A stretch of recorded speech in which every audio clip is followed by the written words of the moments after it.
మానవ జన్మ వచ్చేలోగా ఏం జరుగుతుంది అంటే చైతన్యము లేనటువంటి భగవంతుని స్థితిలో చైతన్యం క్రమక్రమంగా పొందటం జరుగుతుంది. అది మానవ జన్మ వచ్చేసరికి, ఇంకా ముఖ్యంగా చిట్ట చివరి జంతు జన్మలో ఆ చైతన్యము 100కి 100 పాళ్ళు ఏర్పడుతుంది అని బాబా చెప్పారు. ఆ 100కి 100 పాళ్ళ చైతన్యంతో ఆ జంతు శరీరాన్ని వదిలిపెట్టేసి తొలిసారిగా మానవ జన్మ ఎత్తటం అనేటటువంటిది జరుగుతుంది. అందుచేత మానవులందరికీ కూడా 100కి 100 పాళ్ళ చైతన్యం ఉంది. ఏమిటండి ఈ చైతన్యం? దాని ఉపయోగం ఏమిటి అంటే, చైతన్యము 100కి 100 పాళ్ళు ఉంటే మన యొక్క నిజస్వభావం ఏమిటి అనేది మనకి స్పష్టంగా తెలుస్తుంది. ఏమిటి మన నిజస్వభావం? మానవులందరి యొక్క నిజస్వభావం కేవలం మానవులే కాదు, జంతువులు, వృక్షాలు, నిర్జీవరాశుల యొక్క నిజస్వభావం భగవంతుడే. భగవంతుడే ఇన్ని రకాల దశల్లో ఉండటం జరిగింది. అందుచేత ఒక వస్తువైనా, ఒక వృక్షమైనా, ఒక జంతువైనా, ఒక మానవుడైనా వాళ్ళ యొక్క నిజస్వభావం ఏమిటి అంటే భగవంతుడే. అయితే నిర్జీవరాశుల్లో ఉన్నటువంటి రాళ్ళు, లోహాలు వాటి యొక్క నిజస్వభావం తెలుసుకునే అవకాశం లేదు. ఎందుకు అంటే వాటిలో చైతన్యం కొంచెం మాత్రంగానే అభివృద్ధి చెందింది, 5% 10% సుమారుగా.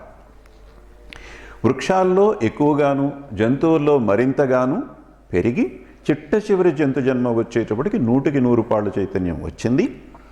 అంచేత మానవులందరికీ కూడా 100కి 100 పాళ్ళ చైతన్యం ఉంది అనేది అక్కడ విషయం. మరి మానవులందరికీ 100కి 100 పాళ్ళ చైతన్యం ఉంటే మనందరికీ కూడా మన యొక్క నిజస్థితి భగవంతుడు అని తెలియాలి కదా. ఏమండి ఏం చేస్తున్నారు మీరు అంటే, నేను ఒక టీచర్ననో, నేను ఒక ఇంజనీర్ననో, నేను ఒక డాక్టర్ననో, నేను ఒక గుమస్తాననో సమాధానం చెప్తాం కానీ నేను భగవంతుడండి, నేను భగవంతుడు చేస్తున్నాను అని ఎవరు చెప్పరు. కారణం ఏంటంటే చైతన్యం 100కి 100 పాళ్ళు ఉన్నప్పటికీ కూడా ఇదే పరిణామ దశలో మనకి అనుభవాలు, రాయిగా అనుభవాలు పొందాం, లోహాలుగా అనుభవాలు పొందాం, అదేవిధంగా వృక్షాలుగా, క్రిమికీటకాదులుగా, జలచరాలుగా, జంతువులుగా కూడా అనేక అనుభవాలు పొందాం ఈ ప్రకృతిలో, ఈ విశ్వంలో. ఈ అనుభవాలన్నీ కూడా సంస్కారాల రూపంలో మానసిక శరీరం మీద ముద్రలుగా పడి ఉన్నాయి. Recorded memories of all these experiences. ఈ సంస్కారాలు అనేటటువంటివి ఈ చైతన్యాన్ని పూర్తిగా పనిచేయకుండా చేస్తున్నాయి. రాళ్లలో చైతన్యం పూర్తిగా లేనే లేదు. అందుచేత వాటికి స్వరూపాన్ని తెలుసుకునేటటువంటి అవకాశమే లేదు. మనకి పూర్తిగా ఉంది, ఉండటానికి 100% ఉంది, కానీ అది పనిచేసే తీరు మాత్రం 5% 10% లాగానే ఉంది. ఎందుకు అంటే దానిలో ఉన్నటువంటి ఎఫెక్టివ్నెస్ని ఈ సంస్కారాలు అనేటటువంటి 80% 90% దాచేసి డస్ట్ లాగా చైతన్యం మీద పడి మసిపట్టినట్టుగా, చైతన్యానికి మసిపట్టినట్టుగా ఈ సంస్కారాలన్నీ పట్టడం వల్ల 100 క్యాండిల్ బల్లు ఒక 5 క్యాండిల్ గానో 10 క్యాండిల్ గానో మాత్రమే వెలుగుతుంది. అంటే రాళ్లల్లో, రప్పల్లో ఎటువంటి చైతన్యం ఉందో మనకి కూడా ఎఫెక్టివ్నెస్ అంతే ఉంది. ఉండటానికి 100కి 100 పాళ్ళు చైతన్యం ఉన్నప్పటికీ కూడా అది పనిచేసే తీరు మాత్రం చాలా స్వల్పంగా ఉంది. అందుకని నేను మగవాణ్ణి, నేను స్త్రీని, నేను గుమస్తాని, నేను ఉపాధ్యాయుణ్ణి, నేను డాక్టర్ని, నేను వైద్యుణ్ణి ఇలా చెప్పుకుంటున్నాం. మన యొక్క స్వరూపం, మన యొక్క నిజస్థితి అయినటువంటి దైవీ స్థితి మనకి అనుభవంలో ఈరోజు లేకపోవటానికి కారణం అది. అందుచేత ఈ సంస్కారములే కోరికలకు మూలమని అనేకసార్లు మనం చెప్పుకున్నాం.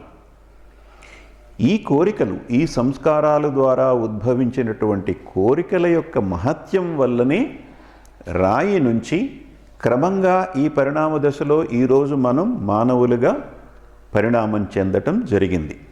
ఈ కోరికలే గనక లేకుండా ఉంటే, ఈ సంస్కారాలే లేకుండా ఉంటే గనక రాయి రాయిలాగానే ఉంటుంది, రాయి లోహంగా కూడా మారే అవకాశం లేదు.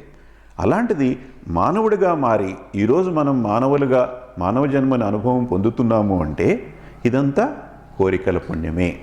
అయితే ఈ కోరికల పుణ్యం ఎంతవరకు అంటే మానవ జన్మ వచ్చే వరకే కోరికల యొక్క అడ్వాంటేజ్. మోక్షం అనేటటువంటిది మానవులకి మాత్రమే ఉంది. రాళ్లకి, రప్పలకి, జంతువులకి మోక్షం రాదు. అవన్నీ కూడా పరిణామము చెంది మానవ జన్మ ఎత్తిన తర్వాతే మోక్షం వస్తుంది. అందుచేత మోక్షం రావటానికి అనుకూలమైనటువంటి శరీరం మానవ శరీరం. మానవ శరీరంలోనే మోక్షం వస్తుంది. అది రావాలి అనుకోవటం ఆ కోరిక మంచిదే. రాయిగా పడినటువంటిది నాకు మానవ శరీరం కావాలి, మోక్షం కావాలి, కరెక్టే. దానికన్నా ముందు మానవ శరీరం కావాలి కదా. అందుచేత ముందు మానవ శరీరం కావాలి అని కోరుకోవటంలో ఎంత మాత్రం తప్పు లేదు. It is an essential qualification for the God realisation. అందుచేత మానవ జన్మకి ముందు ఉన్న అన్ని జన్మల్లోనూ కూడా మానవ జన్మ పొందాలి అనేటటువంటి కోరిక అది సబబైనటువంటి కోరిక. అంతవరకే. మానవ జన్మ వచ్చిన తర్వాత ఈ కోరికలతోటి అవసరం లేదు. మానవ జన్మ వచ్చిన తర్వాత మన ఫోకస్ అంతా దేని మీద ఉండాలి అంటే నాలో నిమిడీకృతమైనటువంటి దైవీ స్థితిని నేను అనుభవపూర్వకంగా ఎప్పుడు పొందుతాను అనేటటువంటి తపనే మనకి మనసులో ఉండాలి. కానీ ఇంకా ఎలాంటి కోరికలు ఉండకూడదు. ఈ కోరికలన్నీ కూడా మానవ జన్మ వచ్చిన తర్వాత అవి మనకి బంధనాలు అవుతున్నాయి.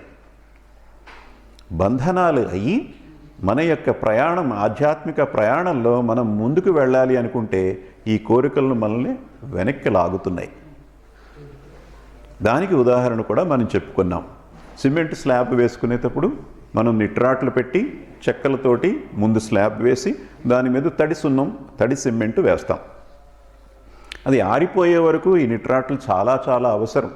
ముందే తీసేసామంటే అదంతా బుడుంగుని కింద పడిపోతుంది, చేసిన పని అంతా వృధా అయిపోతుంది, మెటీరియల్ అంతా వేస్ట్ అయిపోతుంది కదా. అంచేత అది ఆరి గట్టి పడే వరకు కూడా ఈ నిట్రాట్లు ఎంతో అవసరం.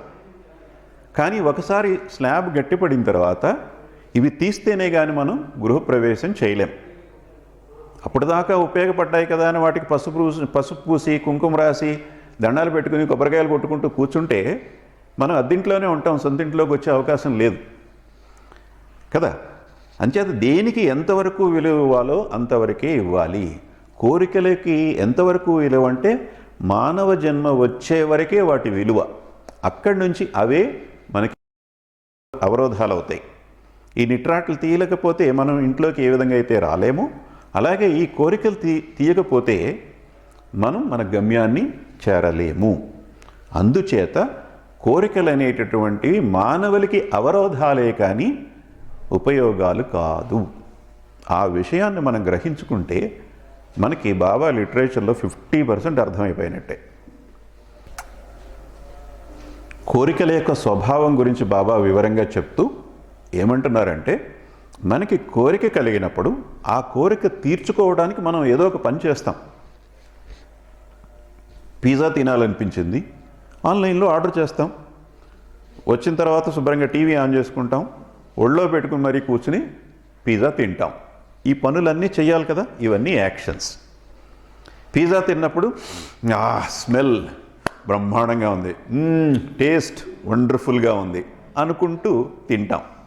సో ఈ పిజ్జా తినటం అనేటటువంటి పని చేసేటప్పుడు మనకి అనుభవం కలుగుతుంది. వాసన ద్వారా కానీ, రుచి ద్వారా కానీ, స్పర్శ ద్వారా కానీ. ఆ పిజ్జా స్లైస్ను పట్టుకుని ఇలా ఎత్తుతుంటే తీగలు తీగలు కింద వస్తుంది చీజ్ కదా.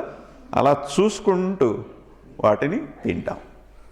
ఈ అనుభవం అంతా కూడా ఇంప్రెషన్స్గా మైండ్లో మనకి రికార్డ్ అయ్యి ఉంటుంది. పొద్దున బ్రేక్ఫాస్ట్ ఏం తిన్నారండి గీత గారు? మెహరామృత్. Very good. పేపర్ మీద ఎక్కడన్నా రాసుకుని వచ్చారా? ఎవరైనా అడిగితే చెప్దాం అని ఈరోజు బ్రేక్ఫాస్ట్ మెహరామృతం తీసుకున్నాను అని ఎక్కడన్నా రాసుకున్నారా? రాసుకోలేదు. మీరు మెహరామృతం బ్రేక్ఫాస్ట్గా తీసుకున్నప్పుడు ఆ అనుభవము మెంటల్ బాడీ మీద ఇంప్రెషన్స్ కింద రికార్డ్ అయ్యింది. నేను అడగగానే ఆ ఇంప్రెషన్స్ని మీరు చదువుకుని నాకు సమాధానం చెప్పారు. ఇదే చేస్తాం మనం కదా. ఈ విధంగా మనం కోరిక తీర్చుకున్నప్పుడు చేసే పనులు కలిగించేటటువంటి అనుభవం అలా వచ్చి అలా వెళ్ళిపోదు. అది ఆ అనుభవం అనేటటువంటిది రికార్డులో రిజిస్టర్ అయిపోతుంది.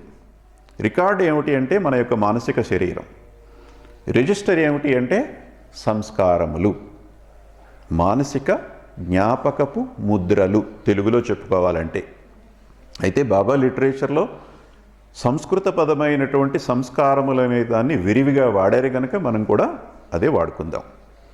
సో ఈ విధంగా కోరిక నుంచి కర్మలు, కర్మల నుంచి అనుభవం, అనుభవము నుంచి సంస్కారములు ఏర్పడుతున్నాయి. ఈ సంస్కారములు తిరిగి మళ్ళీ ఆ కోరికని పుట్టిస్తాయి. నువ్వు లాస్ట్ వీకెండ్ పిజ్జా తిన్నావు కదా, చాలా బాగుంది, అది మళ్ళీ ఆర్డర్ చేయి అని చెప్పి ఈ ముద్రలు మళ్ళీ మనల్ని కోరికని పుట్టిస్తాయి. ఈ కోరికతోటి మళ్ళీ మనం ఆన్లైన్లో ఆర్డర్ చేస్తాం, మళ్ళీ టీవీ పెట్టుకుంటాం, మళ్ళీ పిజ్జా ముక్కలు తింటాం.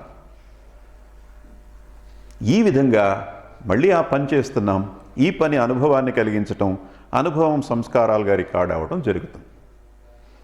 ఈ రికార్డ్ అయినటువంటి సంస్కారములు మళ్ళీ కోరికను పుట్టిస్తాయి. ఎన్నిసార్లు తినలేదండి పిజ్జా మనం? 1-2 సార్లు తిని మానేసామా పిజ్జాలు కంప్లీట్గా? ఇంకా నాకు అక్కర్లేదు పిజ్జాలు కంప్లీట్గా మానేసామా కదా? తింటూనే ఉంటుంటాం, అలా ఆ కోరిక వస్తూనే ఉంటుంది. అలాగా వచ్చినప్పుడల్లా ఆర్డర్ చేస్తుంటాం. 15% డిస్కౌంట్ కూపన్ పెట్టేటప్పటికల్లా వీకెండ్ కాకపోయినప్పటికీ కూడా డిస్కౌంట్లో ఉన్నప్పుడే తినాలని మామూలుగా మీడియం పిజ్జా ఆర్డర్ చేసేవాళ్ళం కాస్త లార్జ్ పిజ్జా ఆర్డర్ చేస్తాం కదా. ఈ విధంగా కోరికల నుంచి కర్మలు, కర్మల నుంచి అనుభవం, అనుభవం నుంచి సంస్కారములు, సంస్కారముల నుంచి కోరికలు, ఈ విధంగా ఇది ఒక వలయంలా తిరుగుతూనే ఉంటుంది. బాబా దీన్ని విషవలయము అన్నారు. ఎందుకు విషవలయము అంటే, చక్కటి రుచికరమైనటువంటి పిజ్జా తింటుంటే దీన్ని విషవలయం అని ఎందుకు అనాలండి అని సందేహం రావచ్చు మీకు కదా. ఎందుకు విషవలయము అంటే, అనంత ఆనంద స్థితిని పొందగలిగినటువంటి మనము అనంత జ్ఞానసాగరాన్ని మనలో ఉంచుకుని మన దైవీ స్థితిలో అనంత శక్తిమయులమైనటువంటి మనం పిజ్జా ముక్కలు తింటూ బతుకుతున్నాం. దౌర్భాగ్యం కాదు? పిజ్జా ముక్క తింటే వచ్చేటటువంటి ఆనందం ఎన్ని రోజులు ఉంటుంది? మళ్ళీ పిజ్జా ఆర్డర్ చేసే వరకే ఉంటుంది కదా. చాలా చిన్న ఆనందం, తాత్కాలికమైనటువంటి ఆనందం. ప్లస్ తినగా తినగా తినగా ఏమవుతుంది మనకి? ఈ ఆనందంతో పాటు టమ్మీ కూడా వస్తుంది. ఇది పోగొట్టుకోవడానికి జిమ్ములకి వేలు ఫీజులు కట్టి, మెంబర్షిప్లు కట్టి తొక్కి తొక్కి తొక్కి తొక్కి తొక్కి కష్టపడాలి. అవునా కాదా? కేవలం సుఖం మాత్రమే రాదు కోరికల వల్ల, దాని వెనకాల దుఃఖం కూడా ఉంటుంది. 300 రూపాయలు పెట్టి పిజ్జా కొంటాం, 3000 పెట్టి జిమ్లో మెంబర్షిప్ తీసుకోవటం. ఇది కోరికల యొక్క స్వభావం. అందుకని బాబా దీన్ని విషవలయం అన్నారు. అనంత ఆనందం అనేటటువంటిది మీకు అందుబాటులో ఉండగా, మీలోనే ఉండగా, దాన్ని పట్టించుకోకుండా చిన్న చిన్న ఆనందాల కోసం మనం తాపత్రయపడుతూ, అజ్ఞానము వల్ల తెలియక మనం ఈ వలయంలో ఉంటే మరి దాన్ని విషవలయం అనక ఏమంటారు? అందుచేత ఈ విషవలయంలో ఉన్నప్పుడు ఇంకా ఫర్దర్గా బాబా ఏం చెప్పారు అంటే డీటెయిల్స్, ఈ కోరిక తీర్చుకునేటప్పుడు మనం మనకున్నటువంటి 3 శరీరాలు, ఆ 3 శరీరాల ద్వారా మనం కోరికను తీర్చుకోవటానికి ప్రయత్నిస్తూ ఉంటాం. భౌతిక శరీరము ద్వారా తీర్చుకునేటటువంటి కోరికలు కొన్ని, ప్రాణ శరీరం ద్వారా తీర్చుకునే కోరికలు కొన్ని, మానసిక శరీరం ద్వారా తీర్చుకునేటటువంటి కోరికలు కొన్ని ఉంటాయి. ఉదాహరణకి మనం పిజ్జా గురించి చెప్పుకున్నాం. ఇప్పుడు అది భౌతిక శరీరమా, ప్రాణ శరీరమా, మానసిక శరీరమా? దేని ద్వారా ప్రధానంగా ఆ కోరిక తీరుతుంది? భౌతిక శరీరం కదా. మనం కళ్ళతోటి చూస్తున్నాం, ముక్కుతో ఆ స్మెల్ని ఎంజాయ్ చేస్తున్నాం, చేత్తో పట్టుకుంటున్నాం, దాన్ని చూస్తూ నోటితోటి నములుతున్నాం. భౌతిక శరీరాన్ని ఎక్కువగా ఎంగేజ్ చేస్తాం. మనకు మైండ్లో కూడా ఇంప్రెషన్స్ ఫామ్ అవుతున్నాయి. అబ్బో ఈ పిజ్జా బాగుంది, మెంటల్ ఇంప్రెషన్ కదా. ఓకే, మెయిన్ ప్రధానంగా మాత్రం భౌతిక శరీరాన్ని ఉపయోగిస్తున్నాం. ప్రాణ శరీరాన్ని ఉపయోగించి తీర్చుకునేటటువంటి కోరికలు ఎలా ఉంటాయంటే బాబా ఏం చెప్తున్నారంటే, ఇమోషనల్ నీడ్స్, ఇమోషనల్ డిజైర్స్, భావావేశాలకి సంబంధించినటువంటి కోరికలన్నీ కూడా ప్రాణ శరీరం ద్వారా తీరుతాయి. దానికి ఏమిటి అంటే, నాకు ఇంత ఆస్తి ఉంది, నాకు అంత ఆస్తి ఉంది అని చెప్పుకోవటంలో ఉన్నటువంటి ఆనందంలో ప్రాణ శరీరం ప్రధానంగా పనిచేస్తుంది.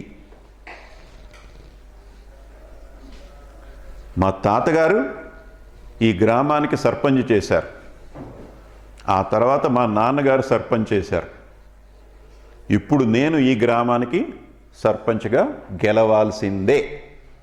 ఇది భౌతికమా కాదా? సర్పంచ్ అవ్వడం వల్ల నోట్లోకి ఏమైనా వెళ్తుందా? ఏమీ వెళ్ళదు కదా. I will come back to you in the English also, don't worry. So sarpanch అవ్వడం వల్ల నోట్లోకి ఏమీ వెళ్ళదు, మన కండలు ఏం పెరగవు కదా. మరి ఎక్కడ ఫుల్ఫిల్ అవుతుంది? ఏదో నింపుతుంది అది. అది భావావేశం. మా తాతగారు సర్పంచి, మా నాన్నగారు సర్పంచి, నేను కూడా సర్పంచ్, గెలిచామనుకోండి, అది భావావేశం, ఇమోషనల్ సాటిస్ఫాక్షన్. ఇది ప్రాణ శరీరం ద్వారా జరిగేటటువంటిది. మానసిక శరీరం ద్వారా తీరేటటువంటి కోరికలకి ఏదైనా ఉదాహరణ ఆలోచించండి మీరు.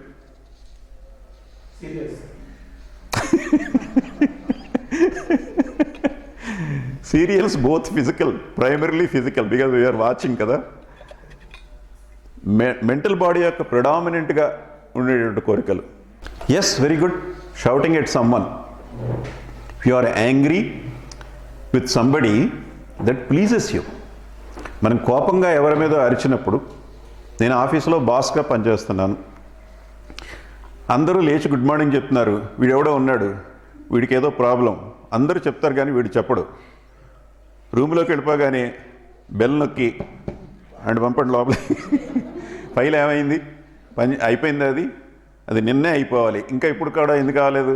ఇవే ప్రశ్నలు మిగిలిన వాళ్ళు ఎవరిని అడగం, మనం వీడిని అడుగుతాం.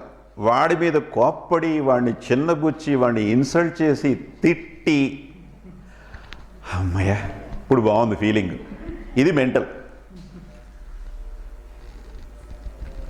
మన పిల్లాడికి 10th లో 98 వచ్చాయి. పక్కింటి వాడి పిల్లాడు కూడా వీడితో పాటు కష్టపడి చదువుకున్నాడు, వాడు మెరిటోరియస్ స్టూడెంటే, వాడికి 97 వచ్చాయి. అమ్మయ్య, feel so good. That is mental desire. Okay, ఈ విధంగా మన కోరికల్ని మనకున్నటువంటి ఈ 3 శరీరాల ద్వారా తీర్చుకోవటానికి ప్రయత్నిస్తాం.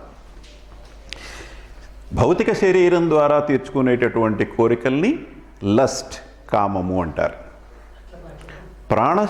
ప్రాణ శరీరం ద్వారా తీర్చుకునేటటువంటి కోరికల్ని గ్రీడ్. మానసిక శరీరం ద్వారా తీర్చుకునేటువంటి కోరికలు యాంగర్. Lust, greed, anger. కామము, అత్యాశ, క్రోధము అనేటటువంటి రూపాల్లో ఈ కోరికలను తీర్చుకోవడానికి మనం ప్రయత్నించటం జరుగుతుంది.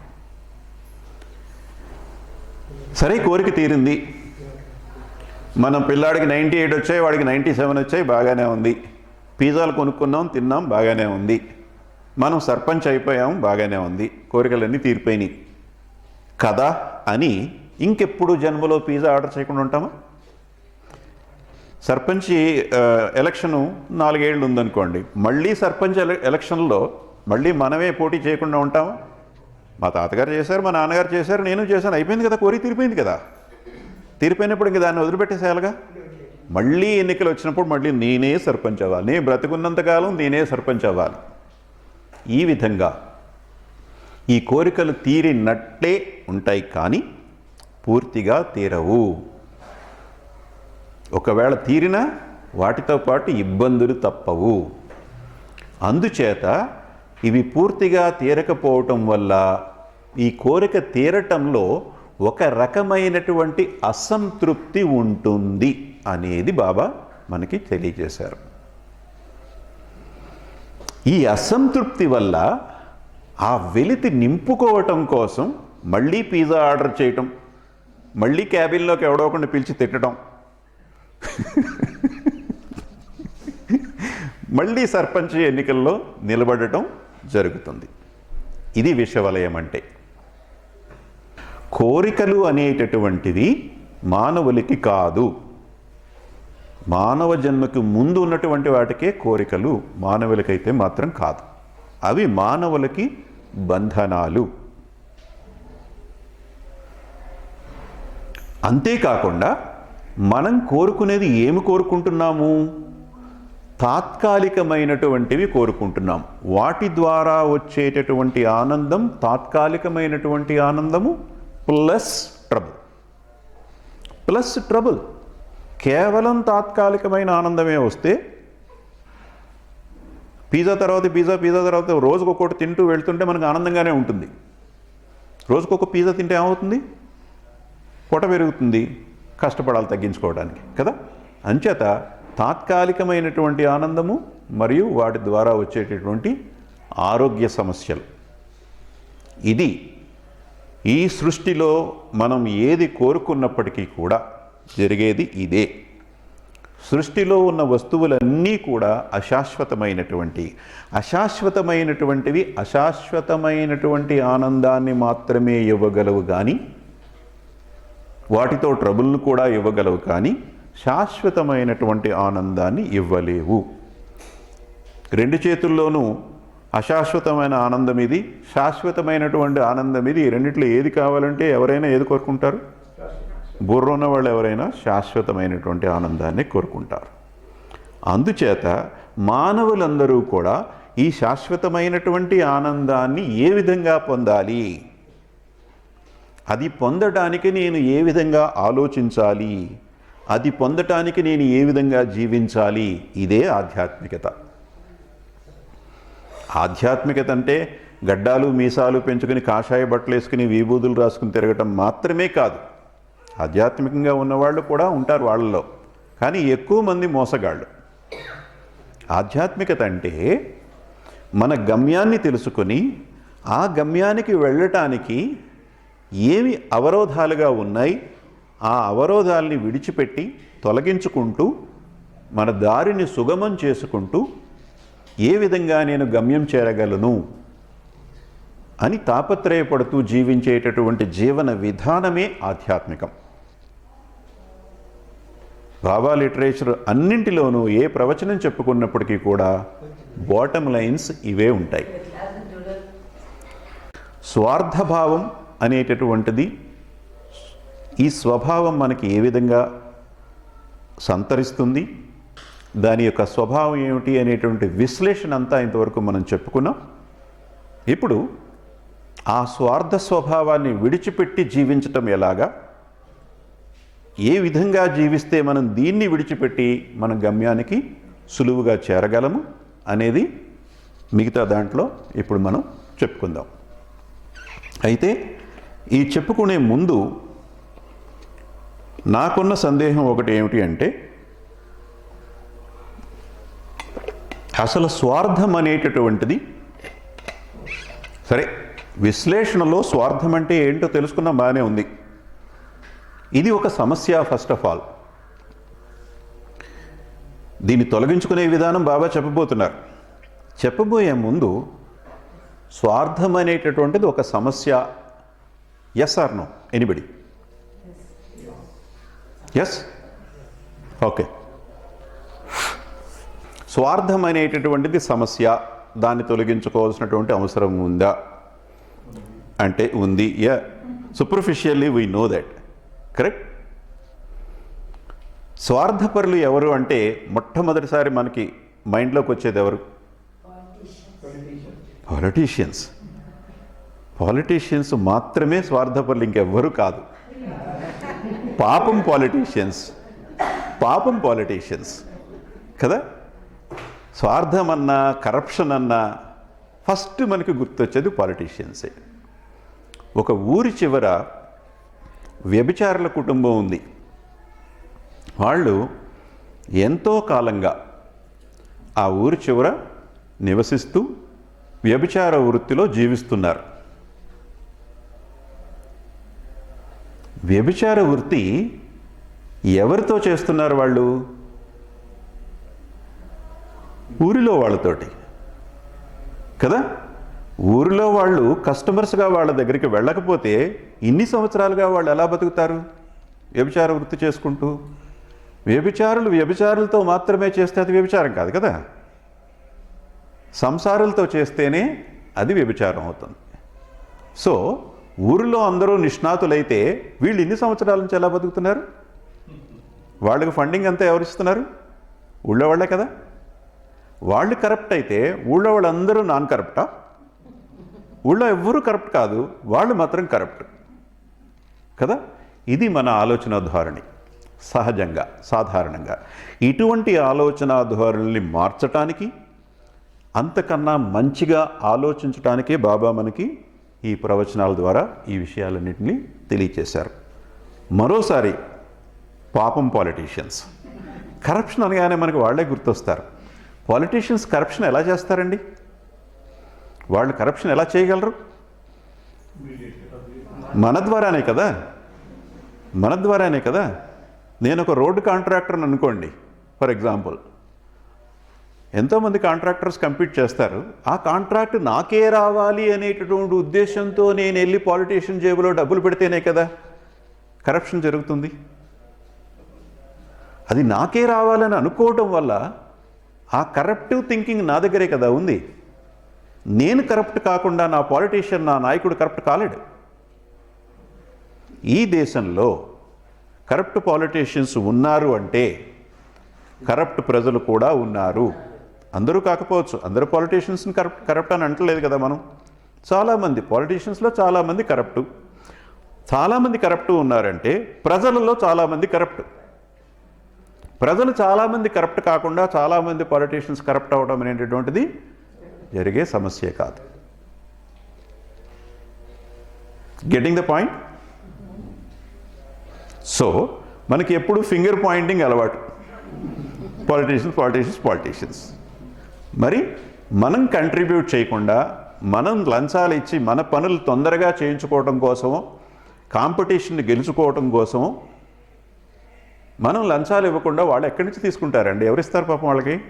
పాలిటీషియన్స్కి ఎవరికైనా ఫారిన్ ఫండ్స్ ఏమైనా వస్తాయా? ఏమీ రావు. మనం ఇచ్చే డబ్బులతోనే వాళ్ళు లంచాలు మింగుతున్నారు. ఈ లంచం మింగినటువంటి కాంట్రాక్టర్ ఏం చేస్తాడు? తూతూ మంత్రం కింద వేసేస్తాడు రోడ్డు. దానికి లెక్కలు ఉంటాయి. 6 అంగుళాలు ఉండాలి, ఈ కాంక్రీట్ ఇసుక మిక్చర్లో ఈ ప్రపోర్షన్స్ ఉండాలి, కొన్ని లెక్కలు ఉంటాయి. ఈ ఇచ్చిన డబ్బుల్లో మళ్ళీ ఇంజనీర్ జేబులో కూడా కాసిన డబ్బులు పడేస్తాడు. వాడు నోరు మూసి కూర్చుంటాడు. ఇంజనీర్ కరప్టా కాదా? ఇంజనీర్ కరప్టా కాదా? ఒక పాలిటీషియనే కాదు, ఇంజనీర్ ఈజ్ ఆల్సో కరప్ట్. ఎంతమందిని కరప్ట్ చేసి వీడేం చేస్తాడంటే తూతూ మంత్రం కదా ఒక అంగుళం వేస్తాడు దాన్ని. అది కాస్త హెవీ వెహికల్ వెళ్ళి దాన్ని నెల దొక్కేటప్పటికి ఆ టైర్తో పాటు కూడా వచ్చేస్తుంది, అయిపోయింది. లేదంటే గట్టిగా 2 దెబ్బలు వర్షం కురిసేటప్పటికల్లా రోడ్లు మళ్ళీ గుంటలు. ఇక్కడ నుంచి చూస్తే చంద్రుడు ఎలా కనిపిస్తాడో అంత అందంగా భూమే కనిపిస్తుంది మనకి కదా. గుంటలు చంద్రుడి మీదే ఉన్నాయనుకునేవాళ్ళం చిన్నప్పుడు. ఇప్పుడు ప్రతి రోడ్లోనూ ఉన్నాయి గుంటలు. ముఖ్యంగా ఆంధ్రప్రదేశ్లో, కర్ణాటకలో రోడ్లు ఎలా ఉన్నాయో నాకు తెలియదు కానీ ముఖ్యంగా ఆంధ్రప్రదేశ్లో నడాలు విరిగిపోతున్నాయి. ఎక్కడ నడువు విరిగిపోతుందో అని చెప్పి అలాగా బిగబెట్టి కూర్చుంటున్నాం. బస్సుల్లో కూర్చున్నా, ఆటోల్లో కూర్చున్నా. కారణం కేవలం పాలిటీషియన్సా? కేవలం పాలిటీషియన్స్ కరప్టా? I don't agree with that. Politicians ఎలక్షన్స్లోకి వెళ్ళేటప్పుడు ఓటుకి 2,000, 3,000, 4,000, 5,000 తీసుకునేది ఎవరండి? ప్రజలు. పాలిటీషియన్స్ డబ్బులు పంచిపెట్టేశాడు వాడిని తిడుతున్నారే, మరి పుచ్చుకున్నది ఎవరు? ఎవరికి పంచిపెట్టేశాడు? వాళ్ళ ఇంట్లో వాళ్ళు పంచిపెట్టాడా? పుచ్చుకున్నది మనమేగా. మనం కరప్ట్ చేస్తేనే కదా పాలిటీషియన్ కరప్షన్ చేయగలుగుతున్నాడు. డిగ్రీలు చదువుకున్నటువంటి వాళ్ళు, పోస్ట్ గ్రాడ్యుయేషన్ చదువుకున్నటువంటి వాళ్ళు కూడా ఎన్నికల ముందు డబ్బులు తీసుకుంటున్నారు ఓట్లకి. ఇటువంటి దౌర్భాగ్య స్థితిలో ఉంది మన దేశం. చదువులు ఏం నేర్పుతున్నాయి? God only nose.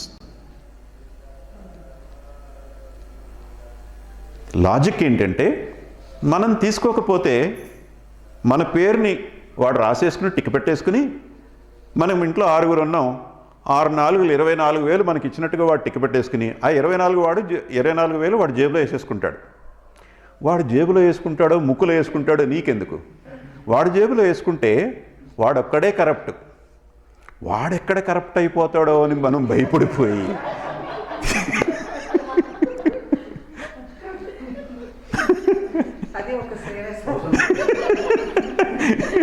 వాడిని కరప్షన్ నుంచి మనం రక్షిస్తున్నట్ట. వాడెక్కడ కరప్ట్ అయిపోతాడని వాడికన్నా ముందుగానే మనం కరప్ట్ అయిపోయి మా ఇంట్లో 6 ఉన్నారండి అని చెప్పి 6 4 24,000 తీసేసుకుంటున్నాం. చక్కగా మంచి ఫ్రిడ్జో టీవీయో వాషింగ్ మిషనో కొనేసుకోవటం. ఎవరు కరప్ట్ అంటే politicians. Corruption is there everywhere. కరప్షన్కి మూలం స్వార్థం. కరప్షన్కి మూలం స్వార్థం. స్వార్థానికి మూలం కోరికలు. మనకి కరప్షన్ లేదు అంటే దాని అర్థం మనకి కోరికలు లేవు అని. Is it true? మనకి కోరికలు ఉన్నంత కాలం మనం కూడా కరప్టే. మనకి కోరికలు ఉన్నంత కాలం మనం కూడా కరప్టే. ఈ కరప్షన్ కేవలం రోడ్లు గుంటలు పట్టడం వరకే పరిమితం కాదు. కుటుంబ సంబంధ బాంధవ్యాలు కూడా గుంటలు పడుతున్నాయి. కుటుంబ సంబంధాలు కూడా తెగిపోతున్నాయి. పెళ్ళైన 6 నెలలకి ఫ్యామిలీ కోర్టు దగ్గర కాగితాలు పట్టుకుని నిలబడుతున్నారు యువ దంపతులు. కారణం మనలోని స్వార్థ చింతన. వీడెవడు చెప్పడానికి? వాడు చెప్పినట్టు నేనెందుకు నడవాలి? వీడిని పెళ్లి చేసుకోవడం వల్ల నాకు ఇదివరకు ఉన్నటువంటి స్వేచ్ఛా స్వాతంత్రం పోయాయి. మరి పోవండి. వివాహం అనేటువంటిది బంధం. అది బంధంలోకి వెళ్ళినప్పుడు కొన్ని పోతాయి. దానికి సిద్ధపడే పెళ్లి చేసుకోవాలి. నేను పెళ్లి చేసుకుంటాను, ఫ్రీడమ్ ఎక్కడా పోకూడదు అంటే ఇదెక్కడ గొడవ? పెళ్ళి అన్న తర్వాత కొన్ని పోతాయి. ఆ పోవటానికి సిద్ధపడుతున్నాం. ఆ పోవటంలో ఆనందం ఉంది. ఆ రుచిని గ్రహించటం పోయి నాకేదో ఇది తగ్గిపోయింది, అది తగ్గిపోయింది, ఇది కొనుక్కోలేకపోతున్నాను, అది కొనుక్కోలేకపోతున్నాను, మా ఆయన కొనుక్కోవద్దంటున్నాడు అని చెప్పి భార్య. లేకపోతే పెళ్ళయిన దగ్గర నుంచి ఇదివరకైతే ఎవరు పడితే వాళ్ళతో చక్కగా బండి మీద ఎక్కించు తిరిగేవాడిని. పెళ్ళయిన దగ్గర నుంచి మా ఆవిడ ఒప్పుకోవట్లేదు. ఆ అమ్మాయిని బండి ఎందుకు ఎక్కించుకున్నావు, ఈ అమ్మాయికి ఎందుకు లిఫ్ట్ ఇచ్చావు అని చెప్పి ఇంట్లో పేచీ పెట్టేస్తుంది. ఈ ఎదవ గొడవ ఎందుకని చెప్పి శుభ్రంగా డైవర్స్ చేస్తే మనం హాయిగా తిరగచ్చు అని మగవాళ్ళు. ఇదంతా స్వార్థం కాకపోతే ఏమిటి? ఇది కేవలం భార్యాభర్తల సంబంధానికి మాత్రమే పరిమితం కాకుండా అన్ని సంబంధాల్లోనూ ప్లేగులాగా, కోవిడ్ లాగా వ్యాపించిపోయి ఉంది. కోవిడ్ వచ్చి వెళ్ళిపోతుంది. అది 4 ఏళ్ళలో 5 ఏళ్ళలో ఉంటుంది మహా ఉంటే. ఆ తర్వాత వెళ్ళిపోతుంది. అది ప్లేగు వచ్చింది, వెళ్ళిపోయింది. మహమ్మారులు వచ్చాయి, వెళ్ళిపోయాయి. స్వార్థం అనేటటువంటిది ఎప్పుడు పోతుంది? ఎప్పుడు పోతుంది? ఎన్ని సంవత్సరాలకి పోతుంది? ఏమన్నారు?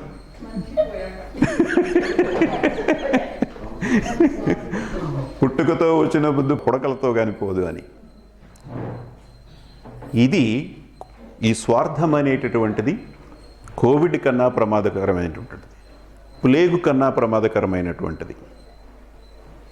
కేవలం భార్యాభర్తలు మాత్రమే కాకుండా తల్లిదండ్రులు బిడ్డల మధ్య రిలేషన్స్ ఎలా ఉన్నాయో చూద్దాం. యంగర్ జనరేషన్స్ పర్టికులర్గా గౌరవము, ప్రేమ అనేటటువంటి విలువల్ని తుడిచి పక్కన పడేసి తల్లిని తండ్రిని కూడా ఏదో రూమ్మేట్స్లా చూస్తున్నారు. ఇలా కాదు, ఇలా చెయ్యండి, లేకపోతే ఇలా చేయొద్దు అని చెప్పి తల్లిదండ్రులు ఏదైనా చెబితే పిల్లలు వినిపించుకోకపోవడం మాత్రమే కాకుండా ఈ తల్లిదండ్రుల బంధంలో ఉండటం వల్ల వీళ్ళు చెప్తున్నారు కదా అని చెప్పి తల్లిదండ్రులను విడిచిపెట్టి వెళ్ళిపోవటం జరుగుతుంది. వార్తల్లో మనం అనేకం చూస్తూ ఉన్నాం. అవునా కదా? తల్లిదండ్రులు వృద్ధులైపోయిన తర్వాత చిన్నప్పుడు తల్లిదండ్రులు మనల్ని ఏ విధంగా అయితే సంరక్షించారో ఆ విధంగా వాళ్ళని మనం సంరక్షించటం మానేసి నేను బిజీగా ఉన్నాను, మా ఆవిడ బిజీగా ఉంది. ఎలా కుదురుద్దండి? లాజిక్. మరి ఇదే మాట వీడు చిన్నప్పుడు డైపర్స్లో ఉన్నప్పుడు నేను బిజీగా ఉన్నాను, మీ అమ్మ కూడా బిజీగా ఉందిరా అంటే వీడి డైపర్ ఎవరు క్లీన్ చేస్తారు? ఆ రోజులు మర్చిపోయాం మనం. తల్లిదండ్రుల్ని ట్రాష్ లాగా తీసి వెల్కమ్ బ్యాక్ ట్రాష్ లాగా తీసి అవతల పడేస్తున్నారు. ఇది వృద్ధాప్యంలో జరిగేటటువంటిది. Raghu, can you show me the bird video clip?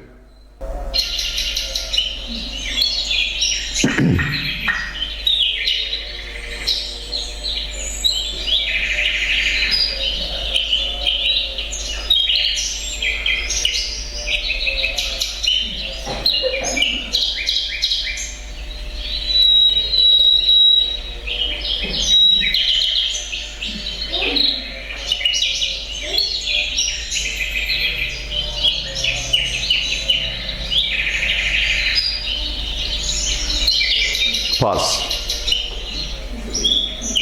Thank you, Raghu. Just hold it there. ఏం జరుగుతుంది అక్కడ? ఎవరన్నా ఏదైనా అబ్జర్వ్ చేస్తారా? What do you observe there? What's happening there? Smaller bird is feeding the older bird. The bird became old. It cannot fly anymore in search of prey.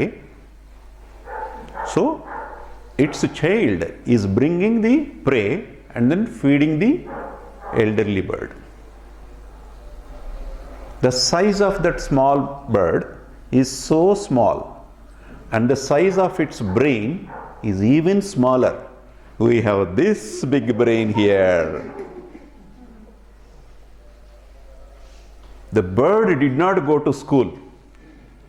It doesn't have the BScs, BTech, MScs, PhDs degrees, and we have all the degrees. I am BTech, I am MTech, I am IIT, I am PhD, I am MSc. We have all these proud degrees. What is happening? I am busy, my wife is busy.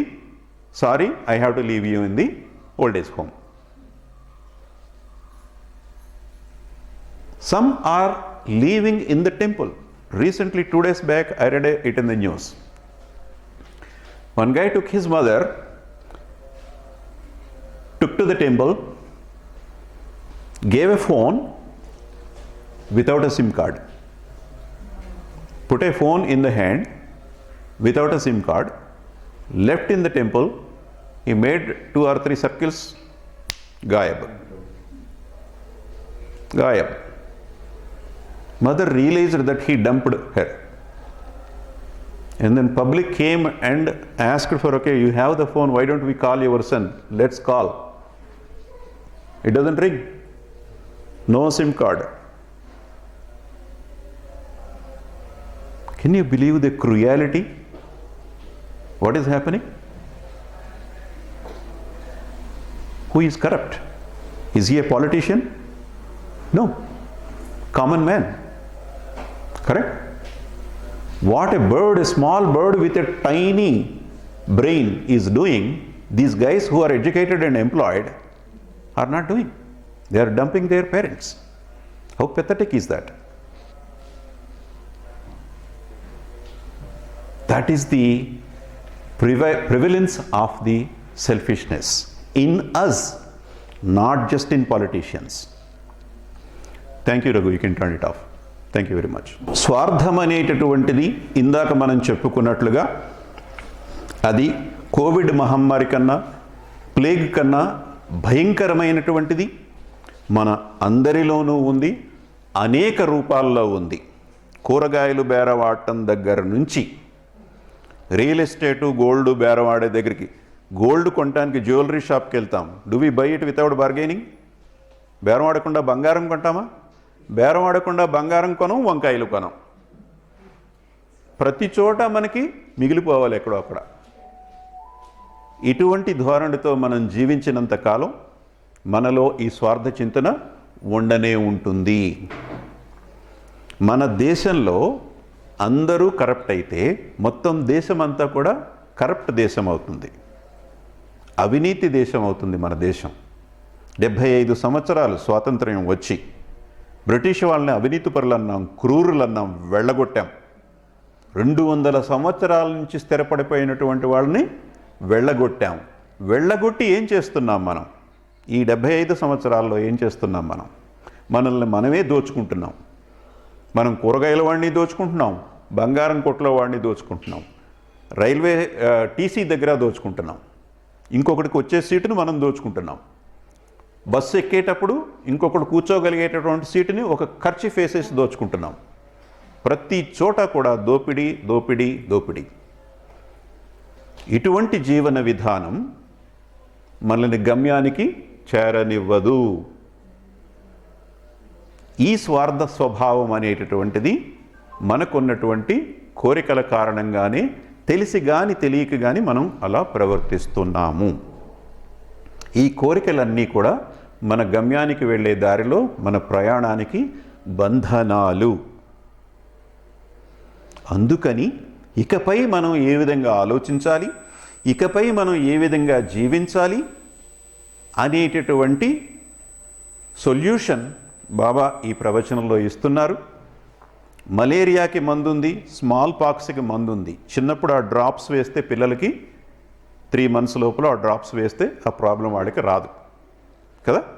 అదేవిధంగా ఇంత భయంకరమైనటువంటి Covid కన్నా, plague కన్నా భయంకరమైనటువంటి వ్యాధి అయినటువంటి ఈ స్వార్థానికి కూడా మందు ఉంది.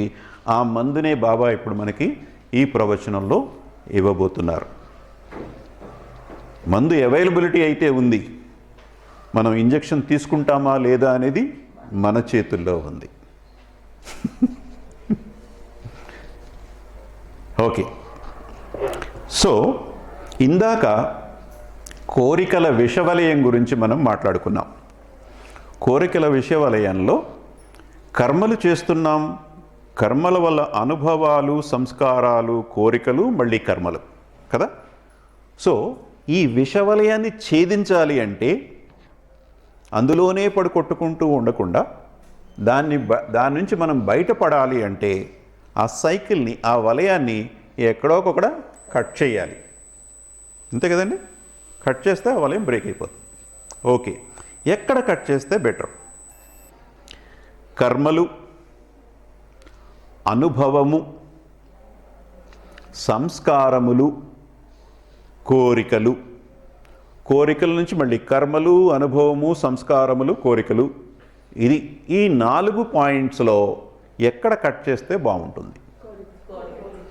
కోరికల దగ్గర కట్ చేస్తే బ్రేక్ అయిపోతుంది, అదొక ఆప్షన్. కర్మలు కూడా బ్రేక్ చేయొచ్చు కదా. మనసులోకి కోరిక వచ్చింది, ఆ కోరిక కార్యరూపం దాల్చకుండా కూడా నిగ్రహం వహించి కర్మ చెయ్యకుండా కూడా ఉండొచ్చు కదా. అది కూడా ఒక ఆప్షనే. ఇలా చేయొచ్చు, అలా చేయొచ్చు, 2 విధాలుగానే చేయొచ్చు. 2 సీజర్స్ పట్టుకుని అలా కట్ చేస్తే అదేం వద్దందు కదా. అందుచేత కర్మలు మానేయటం ద్వారా ఈ విషవలయాన్ని బ్రేక్ చేయొచ్చు, ఒక ఆప్షను. రెండవది ఏమిటి అంటే కోరికల్ని తగ్గించుకోవటం ద్వారా, కేవలం అవసరాల యందు దృష్టి పెట్టుకుని జీవించడం ద్వారా కూడా ఈ విషవలయాన్ని నుంచి మనం బయటపడవచ్చు. 2 ఆప్షన్స్. అయితే ముందు కర్మలను త్యజించటం అనే విషయాన్ని పరిశీలించి అప్పుడు కోరికలను త్యజించటం అనేటటువంటి 2వ ఆప్షన్లోకి వద్దాం. ఓకేనా? కర్మలు మానేస్తే జీవితం ఎలా ఉంటుంది? వ్యవసాయదారుడు కర్మలు చేయటం వల్ల సంస్కారాలు వస్తున్నాయి, కోరికలు పుడుతున్నాయి కదా అని చెప్పి పంట పండించడం మానేసి ఇంట్లో కూర్చున్నాడు అనుకుందాం. మధ్యాహ్నం లంచ్ టైం అయ్యేటప్పటికి మనం ఏం తింటాం? కర్మలు మానేయమని చెప్పాం, బాగానే ఉంది. సజెషన్ ఈజ్ వెరీ లాజికల్ కదా. సో వ్యవసాయదారుడు పని చేయడం మానేశాడు. పంట పండించడం మానేశాడు. మధ్యాహ్నం మీల్స్ టేబుల్ మీదకి మనకి ఏమొస్తుంది? ఏమన్నా ఉంటుందా తినడానికి? మన్ను తినాలి. అదేవిధంగా ఎవరు చేయాల్సినటువంటి కర్మ వాళ్ళు చేయకపోతే ఒకరి మీద ఒకరు ఆధారపడి జీవించేటటువంటి ఈ సమాజం మొత్తం కూడా నాశనం అయిపోతుంది. అందుచేత లాజికల్గా కర్మ మానేయటం అనేటటువంటిది ఒక ఆప్షన్ అయినప్పటికీ కూడా కర్మ మానేయటం అనేటటువంటిది తెలివైన పని కాదు. దీనికి సపోర్టింగ్ స్టేట్మెంట్స్ ఏమిటి అంటే, కర్మ చేయటం కర్మయోగం, కర్మ చెయ్యకపోవటం కర్మ సన్యాసము. కర్మ చెయ్యకపోతే దాన్ని కర్మని సన్యాసం చేస్తున్నాం. ఇప్పుడు నేను సాధువుల్లో కలిసిపోయాను, నేను ఆధ్యాత్మికంలోకి వెళ్ళిపోయానని కొంతమంది చేసే ఉద్యోగాన్ని వదిలిపెట్టి, కుటుంబీకుల్ని ఊరిని వదిలిపెట్టి హిమాలయాల్లోకి వెళ్ళి కూర్చుంటారు. వాళ్ళు ఏం చేస్తున్నారంటే కర్మని సన్యసిస్తున్నారు. వాళ్ళు రోజు చేయాల్సినటువంటి ఉద్యోగం, ఇంట్లో వాళ్ళకి సహాయం చేయటం, ఈ పనులు అనేటటువంటి అన్నిటిని కూడా సన్యసించారు వాళ్ళు కర్మ సన్యాసులు. మనం ప్రతిరోజు టైం అయ్యేటప్పటికల్లా ఆఫీస్కి వెళ్ళటం, ఆఫీస్ పనంతా పూర్తి చేసుకుని ఇంటికి రావటం, అస్సో బుస్సు అనుకుంటా, మనం కర్మయోగులం. సో ఇవి రెండు కర్మకు సంబంధించి రెండు రకాల, ఒకటి కర్మయోగం, ఒకటి కర్మ సన్యాసం. అయితే శ్రీకృష్ణ పరమాత్ముడిగా బాబా వచ్చినప్పుడు ఈ రెండింటిలో ఏది మంచిది అనేటటువంటి డౌట్ అర్జునుడికి వచ్చింది. కురుక్షేత్రంలో వచ్చినప్పుడు అర్జునుడు అడిగాడు, కాసేపు నువ్వు కర్మ గురించి మాట్లాడతావు, కాసేపు సన్యాసం గురించి మాట్లాడతావు, నాకేం అర్థం కావటం లేదు, కన్ఫ్యూజ్ చేసి పడేస్తున్నావు, నువ్వు ఈ రెండిట్లో ఏది బెస్ట్ వివరించు నాకు అని చెప్పి అర్జునుడు అడిగితే, కర్మయోగం కర్మ సన్యాస యోగం నిశ్రేయస్కరౌ ఉభౌ. కర్మ సన్యాస ఉభౌ నిశ్రేయస్కరౌ. ఉభౌ మీన్స్ బోత్. నిశ్రేయస్కరౌ రెండు మంచిదే, రెండు ఆప్షన్స్ను అడాప్ట్ చేయొచ్చు. కర్మ సన్యాసాత్ కర్మయోగో విశిష్టతే. కర్మ సన్యాసము కన్నా కర్మయోగము విశిష్టమైనటువంటిది అని తేల్చి చెప్పేశారు బాబా కృష్ణుడిగా వచ్చినప్పుడు. అంచేత కర్మను వదిలిపెట్టడం అనేటటువంటిది ఒక ఆధ్యాత్మిక ప్రక్రియ అయినప్పటికీ కూడా, సాధువులందరూ అడవుల్లోకి హిమాలయాల్లోకి వెళ్ళి పాపం వాళ్ళు తపస్సు చేసుకున్నారు, వాళ్ళేం తప్పు చేయట్లేదు, ఎవరిని దోచుకోవట్లేదు కదా, అదొక ఆధ్యాత్మిక ప్రక్రియ, అలా చేయొచ్చు, తప్పేం లేదు అది. కానీ అంతకన్నా కర్మబద్ధులమై ఉండి కర్మని చెయ్యటంలోనే గొప్పతనం ఉంది, ఇదే మనల్ని గమ్యానికి తొందరగా తీసుకెళ్తుంది అని దాని అర్థం. దీనికి బాబా మెహర్ బాబాగా వచ్చినప్పుడు చెప్పినటువంటిది ఏదైనా ఉందా? Does it strike in your mind? Try చేయండి ఎవరైనా. ఈ సందర్భంలో బాబా చెప్పినటువంటి సందేశాల్లో ఈ కాంటెక్స్ట్లో ఫిట్ అయ్యేటటువంటిది ఏదైనా మెసేజ్ ఉందా? Very good, very good, come on. What my wish? Awesome. Give him a big round of applause. In the bull, he hit in the bull. Do not shirk your responsibilities. నీ బాధ్యతలను నీవు విస్మరించవద్దు. ఇది దాని అర్థం. అందుచేత కర్మలు చెయ్యాలా వద్దా అనేటటువంటి మీమాంస ఇకపై మనకి లేదు. వదిలిపెట్టడం కూడా మంచిది అయినప్పటికీ కూడా అంతకన్నా మన బాధ్యతలను నిర్వర్తిస్తూ మనం ముందుకు వెళ్ళటం అనేటటువంటిది ఉత్తమమైనటువంటిది అని కృష్ణుడిగా వచ్చినప్పుడు చెప్పారు, మెహర్ బాబాగా వచ్చినప్పుడు చెప్పారు. The message is same. Okay, కర్మ చేయటమా లేదా అనే దాంట్లో మనకి ఇప్పుడు క్లారిటీ వచ్చింది. కర్మ చేయటం మానేయటం అనేటటువంటిది ఆప్షన్ అంత సజెస్టబుల్ కాదు. ఇక మిగిలి ఉన్నటువంటిది కోరికలను విడిచిపెట్టటం, కోరికలను సన్యసించటం, renunciation of desires. That is the next option. So కోరికలను విడిచిపెట్టడం అంటే ఇప్పటి నుంచి మనకి ఎన్ని కోరికలు ఉన్నాయో అన్ని కోరికలను మనం పరిశీలించుకుని ఒక పెన్ను పేపరు తీసుకుని నాకు అసలు ఏమిటి, ఎన్ని కోరికలు ఉన్నాయి, వాటిలో నన్ను బాగా పట్టి పీడించేటటువంటి కోరికలు ఏమిటని ఎప్పుడైనా ఓ ఆదివారం నాడు ఇంట్లో కూర్చుని చక్కగా పేపర్ మీద రాసుకుంటూ వెళ్తే మనకి క్లారిటీ వచ్చేస్తుంది. అన్నీ రాసేయక్కర్లేదు. వాటిలో ఒక 50% రాసినప్పటికీ కూడా మన మనస్సు యొక్క నిర్మాణం ఎలా ఉంది, మన మనస్సు నిర్మాణం ఎలా ఉంది, మనం ఎలా ఆలోచిస్తున్నాము అనేది మనకి తెలుస్తుంది. అంటే అద్దం ముందు కూర్చుని అలంకరించుకున్నట్టు లెక్క ఓసారి పేపర్ మీద రాసుకుంటే. ఇకపై కోరికల వెంట పడకుండా, అన్ని కోరికల్ని ఒకసారి వదిలేయకుండా క్రమక్రమంగా వాటి మీద ఆసక్తి తగ్గించుకుని నిష్కామ జీవనం వైపు మనం ముందుకు వెళ్ళాలి అనేది ఇందులో ఉన్నటువంటి ఆప్షన్. సడన్గా కోరికలను వదిలిపెట్టడం అనేటటువంటిది ప్రమాదకరము అని బాబా క్లియర్గా హెచ్చరించారు. కోరికలను వదిలిపెట్టమనే బాబా ఆయన సాహిత్యం అంతా కూడా అనేక సార్లు చెప్పినప్పటికీ కూడా ఉన్నవన్నీ ఒకేసారి వదిలేసి సడన్గా నేను సన్యాసిని అయిపోయాను అంటే అటువంటి ధోరణి చాలా ప్రమాదకరం అని చెప్పారు. అంతేకాకుండా కోరికల్ని అణగద్రొక్కకూడదు అని కూడా మరో కాషన్ ఇచ్చారు బాబా. మన కోరికలు ఉన్నాయి, ఏదో మేరబాబా ప్రవచనం వినేసాం, ఇప్పుడు మూడ్ వచ్చేసింది, మోటివేషన్ వచ్చేసింది, ఇంటికి వెళ్ళిపోయి డ్యామ్ ఇంతకాలం నేను ఈ కోరికలన్నింటిని పట్టుకుని వేలాడుతున్నాను బాబాను వదిలిపెట్టేసి సడన్గా ఇప్పుడు ఇక్కడి నుంచి ఒక మంచి తీవ్రమైనటువంటి నిర్ణయం తీసుకుని కోరికలకి అసలు కార్యరూపం అనేటువంటిది ఇవ్వకుండా ఉండదలుచుకున్నానని చెప్పి సడన్గా అన్నిటినీ అణిచిపెట్టడం అనేది కూడా మంచిది కాదు. ఎందుకు అంటే మనస్సు యొక్క స్వభావం ఏంటి అంటే కోరికను మనం ఎంతగా అణిచిపెడతామో అది అంత బలంగా తిరిగి లేచి నిలబడుతుంది, అంత బలంగా లేచి నిలబడుతుంది అది. అందుచేత అణగదొక్కడం కూడా ఆప్షన్ కాదు. ఓ పక్కన కోరికలను వదిలేయమంటాడు ఈయన, అణగదొక్కకూడదంటాడు, అన్నీ ఒకసారి వదిలిపెట్టమంటాడు.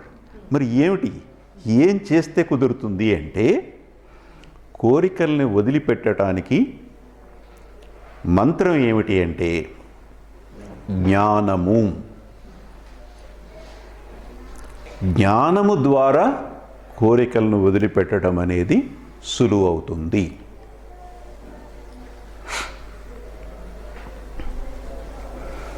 శ్రద్ధావాన్ లభతే జ్ఞానం, జ్ఞానం లబ్ధ్వా పరాం శాంతి. శాంతి అంటే కోరికలు లేనటువంటి స్థితి. నిశ్చలమైనటువంటి కొలను ఉంది. ఈ కొలను గట్టునున్నటువంటి చెట్లన్నీ కూడా మనకి నీడల్లో ఇమేజ్ లాగా తిరగబడి కనిపిస్తున్నాయి. మనం చెరువు గట్టుకెళ్తే మనల్ని కూడా మనం నీడల్లో చూసుకోవచ్చు. చెరువు అంతా అద్దంలా ఉంది. మన మనస్సు కూడా ఆ విధంగా ఉంటే మనస్సు శాంతిగా ఉంది అంటాం. ఇప్పుడు అందులో ఒక రాయేసామనుకోండి, ఆ చిన్న చిన్న అలలు వచ్చి పెద్ద అయ్యి మొత్తం చెరువు అంతా డిస్టర్బ్ అయిపోతుంది కదా. ఇన్ని రాళ్ళు తీసి విసిరామనుకోండి, అందులోకి ఏమైపోతుంది, టోటల్లీ డిస్టర్బ్డ్, గాన్. నీ ఇమేజ్ కనపడదు, చెట్ల ఇమేజ్ కనపడదు, ఏమీ కనపడదు కదా. ఆ పరిస్థితిలోనే ఉన్నాం ఇప్పుడు మనం. ప్రతిరోజు మనం ఏం చేస్తున్నామంటే ప్రతిరోజు ఇన్ని రాళ్ళు తీసుకోవడం, ఆ చెరువులో వేసుకోవడం, మళ్ళీ ఇన్ని రాళ్ళు తీసుకోవడం, చెరువులో వేసుకోవడం, ఇది మనం చేస్తున్నటువంటి పని. అందుకే మనకి మనశ్శాంతి లేదు. ఎప్పుడు ఆందోళన, వ్యాకులత, దిగులు, ఏదో లోపం, ఏదో ఒకటి నష్టం అనుకుంటూ, ఏదో మనకి ఇంకా కావాలి అనుకుంటూ, ఆ వెలితిని నింపుకోవడానికి ఇది కావాలి అది కావాలని తాపత్రయపడుతూ ఆ వెలితిని నింపుకోలేక మళ్ళీ ఇంకా కొంత కావాలనుకోవడం, ఈ ధోరణిలో జీవిస్తూ ఉన్నాం. అందుచేత కోరికలని విడిచిపెట్టడానికి ఆరోగ్యకరమైనటువంటి సొల్యూషన్ ఏమిటి అంటే జ్ఞానం. జ్ఞానం లబ్ధ్వా పరాం శాంతి. జ్ఞానం లబ్ధ్వా పరాం శాంతి అని చెప్పుకున్నాం, బాగానే ఉంది. జ్ఞానం ఉంటే అజ్ఞానము వల్ల కోరికలు పుడుతున్నాయి కనుక దానికి యాంటీడోట్ ఏమిటంటే జ్ఞానం. జ్ఞానం ద్వారా మనస్సుకు శాంతి లభిస్తుంది. బాగానే ఉంది. ఎటువంటి జ్ఞానం? ఏం జ్ఞానం కావాలి మనకి? కోరికల యొక్క స్వరూపం గురించి ఎంతో వివరంగా మనం అనేకసార్లు చెప్పుకున్నాం. అది కోరిక తీరితే మరింత పెరుగుతుంది. ఒక పిజ్జా తింటే ఇంకో పిజ్జా తినాలనిపిస్తుంది. కోరిక పెరుగుతుందే కానీ సమస్య పోవడం అనేటటువంటిది ఉండదు. కోరిక తీరకపోతే మనకు దుఃఖం ఎలా ఉండనే ఉంది.